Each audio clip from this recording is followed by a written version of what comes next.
Baik teman-teman, kita mau cerita apa ya? Oke, kita mau cerita tentang kata. Nah, ini cukup saya akan ngomongin soal dua kata saja.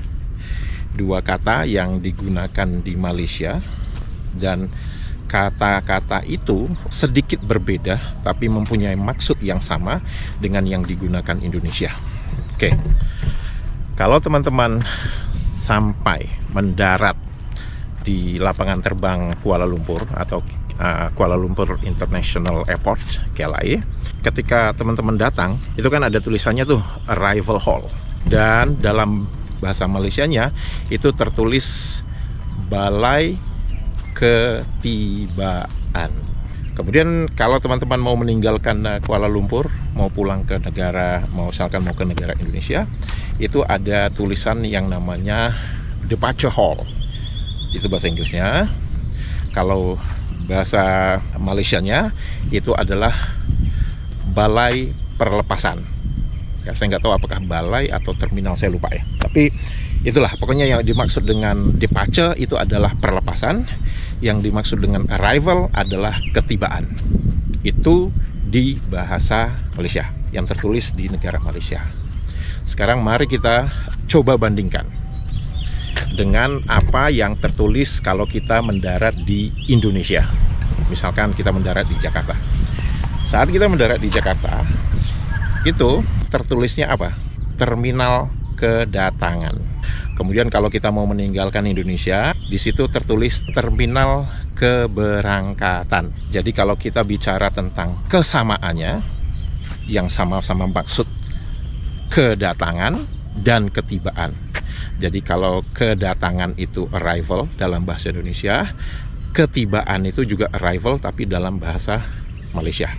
Kemudian kalau departure, keberangkatan dalam bahasa Indonesia, perlepasan dalam bahasa Malaysia. Itu adalah sedikit perbedaan antara Indonesia dan Malaysia. Tapi hal yang ingin saya obrolin adalah tentang awalan dan akhiran, di mana saya harus mengatakan bahwa di Indonesia untuk awalan dan akhiran untuk kedua-dua keadaan itu sama, di mana awalannya ke, akhirannya an. Satu kedatangan, satu keberangkatan. Jadi konsisten dan sebanding ke an. Nah, yang terjadi di Malaysia itu tidak konsisten dari segi awalan dan akhiran. Dimana kalau arrival itu disebutnya ketibaan, ingat ya, awalan ke dengan an. Tapi begitu departure itu disebutnya perlepasan. Mengapa tidak dituliskan kelepasan? Karena kan kata dasarnya kan lepas ya. Nah, itu saya iseng-iseng mencoba membuka kamus yang ada di Indonesia. Kalau kamus Indonesia, kelepasan itu nanti artinya udah berbeda. Nanti teman-teman bisa lihat sendiri. Sedangkan kata lepas itu menjadi sesuatu yang aneh kalau disebut kelepasan sebagai departure.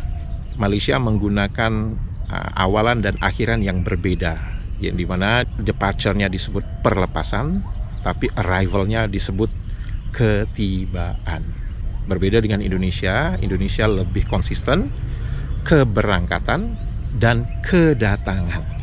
Jadi itu menunjukkan kesetaraan dalam hal untuk mendeskripsikan suatu keadaan. Menurut Kamus Besar Bahasa Indonesia, arti kelepasan adalah kebebasan, perihal lepas dari keadaan yang mengikat.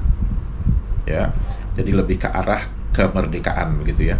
Kemudian arti kedua bisa berarti kehilangan, bagai kucing kelepasan daging.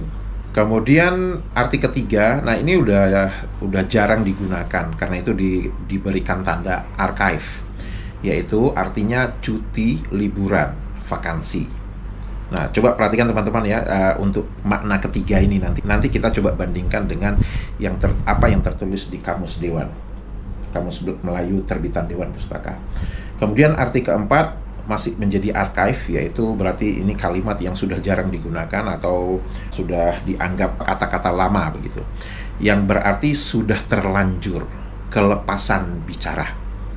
Jadi itu makna kata kelepasan menurut Kamus Besar Bahasa Indonesia. Menurut Kamus Besar Bahasa Indonesia edisi kelima, arti dari kedatangan itu adalah hal datang atau datangnya. Sebagai contoh, kedatangan delegasi kita disambut dengan meriah. Kemudian bisa juga berarti telah didatangi, misalkan diserang atau ditimpa. Sebagai contoh, rumahnya kedatangan penjahat atau negeri itu kedatangan musuh. Nah, jelas kalau di dalam maksud tulisan kedatangan di bandara di Indonesia atau di pelabuhan masuk Indonesia, itu bermakna yang pertama, segala sesuatu yang berkaitan dengan hal datang atau datangnya. Arti kata keberangkatan menurut Kamus Besar Bahasa Indonesia itu adalah perihal berangkat. Misalkan, karena surat jalan belum lengkap, keberangkatannya ditunda. Ini konsisten dengan apa yang tertulis di bandara atau di pelabuhan atau di pintu keluar Indonesia, di mana ada tulisan terminal keberangkatan, yaitu perihal berangkat. Maksud kata ketibaan di Kamus Melayu terbitan Dewan Pustaka edisi keempat itu tertulis bahwa maksudnya adalah perihal tiba atau sampai, kesampaian, dan kedatangan. Ini menarik teman-teman, ternyata kata ketibaan dengan kedatangan itu artinya sama di dalam bahasa Melayu. Tapi di bandara di Malaysia digunakan kata ketibaan, bukan kata kedatangan. Sedangkan di Indonesia menggunakan kata kedatangan. Sekarang mari kita lihat apa arti kata kelepasan menurut Kamus Melayu terbitan Dewan Pustaka. Artinya adalah perihal lepas. Yang dimaksud lepas ini adalah bebas. Jadi agak tidak cocok kalau digunakan untuk maksud hal-hal yang tentang keberangkatan yang dimaksud di Indonesia. Ya, jadi ini lebih ke arah melepaskan diri, misalkan mungkin dari penjajahan ya, makanya disebut ini adalah perihal bebas, perihal lepas, bebas, atau kebebasan. Kemudian bisa diartikan waktu rehat, sekolah, cuti, libur. Nah, teman-teman bisa perhatikan nggak tadi dengan kita bandingkan dengan makna kata kelepasan yang masuk di dalam kategori archive yang ada di Kamus Besar Bahasa Indonesia, itu tertulis bahwa kelepasan itu juga berkaitan dengan hari libur atau vakansi. Dan itu sama kalau kita lihat di sini tertulis waktu rehat, sekolah, cuti, atau libur. Sekarang mari kita lihat apakah ada kata perlepasan di dalam Kamus Melayu terbitan Dewan Pustaka. Kata perlepasan berarti perihal berlepas. Itu saja yang ditulis dalam arti kata perlepasan di dalam Kamus Dewan edisi keempat. Itu saja teman-teman tentang papan tanda yang kita bisa lihat di Indonesia dan di Malaysia. Semoga ini bisa membantu teman-teman dalam memahami perbedaan antara Indonesia dan Malaysia, dan kita tetap ingin mencari persamaan-persamaan. Semoga kita semua sehat walafiat selalu. Dadah.